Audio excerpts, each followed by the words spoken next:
We often think about the Middle Ages as a period when people constantly worked their fingers to the bone and there was no time for play. And it's true that without modern devices, a lot of the jobs were quite literally backbreaking and time-consuming. Life was tough in the Middle Ages, but there was also plenty of fun, joy, and laughter. A time when entertainment, physical skill, and competition came together, and the well-known adage, work hard, play hard, was never more appropriate. Let's travel back in time to take a look at the sports enjoyed by the medievals, keeping in mind that in the Middle Ages, they were a lot more violent and a lot more chaotic than those played today. Welcome to Medieval Madness.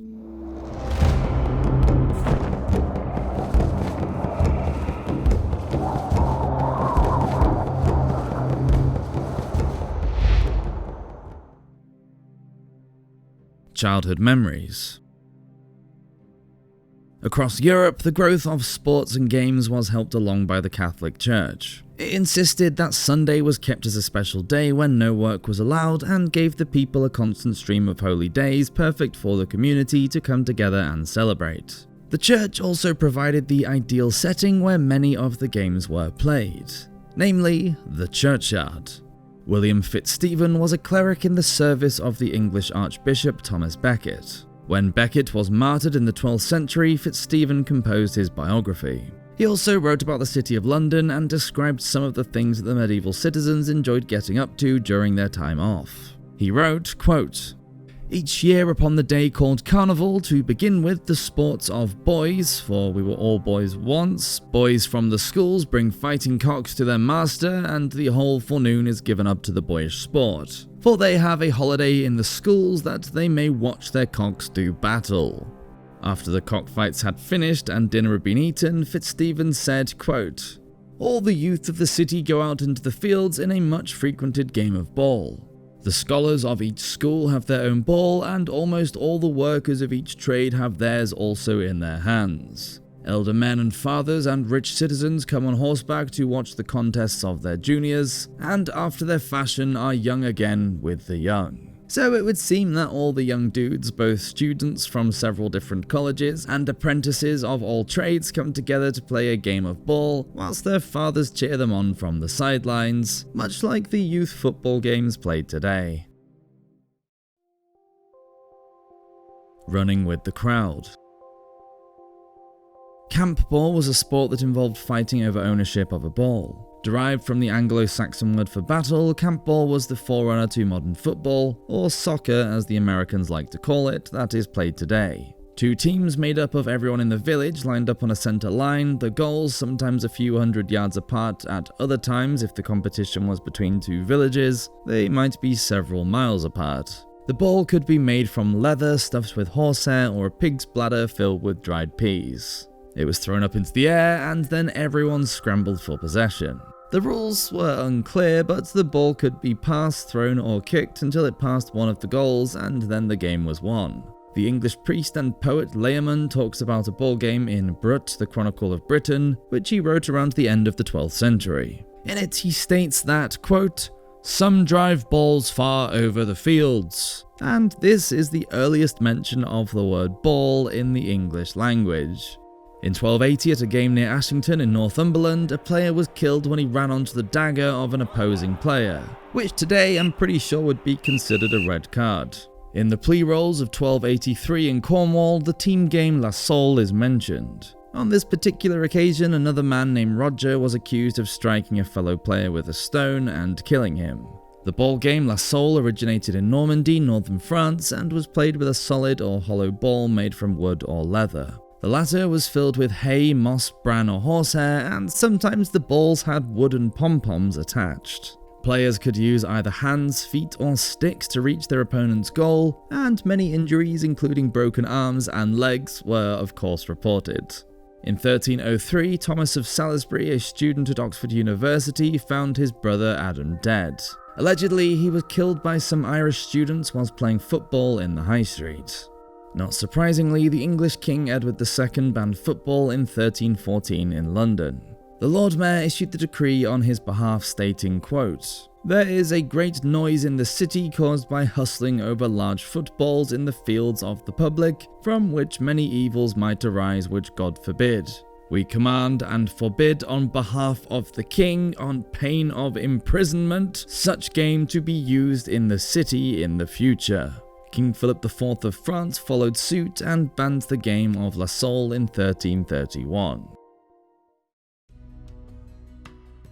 Head-on collision. Fitzwilliam tells us that in London, every Sunday in Lent was given over to jousting when, quote, after dinner, a fresh swarm of young gentles rode on war horses that were skilled in the contest, each one apt and skilled to wheel in circles round. The youths burst out of the gate, armed with lance and shield, the younger with shafts forked at the end, but with steel points removed. It was a way of practicing their fighting skill at arms before being called to war. When the king was in residence in the city, young men would arrive from the households of earls and barons who were not yet invested with the belt of knighthood, and compete with one another, quote, each one of them fire with hope of victory. With fierce horses, they charged at one another and tried to unseat their opponent. Early in the medieval period, tournaments or tourneys were a highly dangerous sport, violent and for some knights fatal. The riders all lined up at opposite sides of the field, sometimes dozens of them, before riding at one another full tilt and knocking one another off their horses with their lances. Then, once unseated, they would continue to attack one another with swords and maces. During the later Middle Ages, the more structured joust replaced the tourney. Men fought 4-on-4 or 2-on-2, and more emphasis was put on the chivalry of the sport. Ladies would declare the victor, and more elaborate costumes for both men and horses became popular, as did painted shields for the rider. Summer of love and laughter. As the weather became warmer, Londoners went out onto the Thames River for their merrymaking. At the feast of Easter, Fitzwilliam tells us, quote, they make sport with naval tourneys, as it were. That game comprised of attaching a shield to a post in the middle of the river, and then, quote, a small vessel swiftly driven on by many an oar and by the river's flow carries a youth standing at the prow, who is to strike the shield with his lance. If he break the lance by striking the shield and keep his feet unshaken, he has achieved his purpose and fulfilled his desire. If, however, he strike it strongly without splintering his lance, he is thrown into the rushing river, and the boat of its own speed passes him by. Surprisingly, there was a bit of medieval health and safety in play, as lifeguard boats were posted one on each side of the shield, and, quote, in them are many youths to snatch up the striker who has been sucked down by the stream as soon as he emerges into sight, or wants more bubbles on the topmost wave. Eager spectators watched the sport from the bridge and the galleries above the river, and must have thoroughly enjoyed the occasion, as Fitzwilliam notes they were ready to laugh their fill. At the city on St. James' Day at the end of July, a wrestling competition was held just outside of the walls to see which of the citizens possessed the greatest strength. When the steward of the Abbot of Westminster and his team were defeated, the steward went away and thought about how he would get his revenge. He set up another match on St. Peter's Day, the 1st of August, and offered a ram as the prize. When the contest began, the steward, who had hired a number of strong and skillful wrestlers who were armed, set them on the citizens and severely beat them, causing bloodshed. The badly wounded people then retreated into the city in a great confusion, but took their revenge by destroying numerous buildings of the Westminster Abbey. When they were caught, they were hanged or mutilated and banished. So, hardly what you'd call a sporting day out. Throughout the summer, Fitzwilliam reports that, quote, on feast days, the youths exercise themselves in leaping, archery, and wrestling, putting the stone and throwing the thronged javelin beyond a mark, and fighting with sword and buckler. Aphrodite leads the dance of maidens, and the earth is smitten with free foot at moonrise. We can assume that leaping refers to whoever can jump further or higher, and putting the stone was likely a game similar to the shot put. Fitzwilliam finishes with a reference to the goddess of love, evoking warm evenings filled with flirtation and passion. It's worth noting that throughout the Middle Ages, archery was more than just a sport. Because men were expected to practice and improve their skills with the longbow, King Henry I, who ruled England in the first quarter of the 12th century, declared that any deaths accidentally caused by a practicing archer would not count as a murder or manslaughter charge. In 1252, Henry III updated the assize of arms to require any male between the ages of 15 and 60 to keep a bow and know how to use it. In 1363, King Edward III, in the middle of the 100 Years' War, went further and insisted that all able-bodied men had to practice archery on Sundays. He even prohibited other, quote, vain games of no value, so that ruled out stone, wood and iron throwing, handball, football or hockey, coursing and cockfighting. Just watching any of the sports meant that you could end up in prison. It wasn't that there was anything wrong with them morally, but anything that got in the way of longbow training was a no-no. England needed archers, and battering a French knight to death with a tennis racket or a hockey stick really wasn't going to cut it. Running on ice. Winters were long, cold and dark, especially in Northern Europe, making indoor games such as dice and chess popular.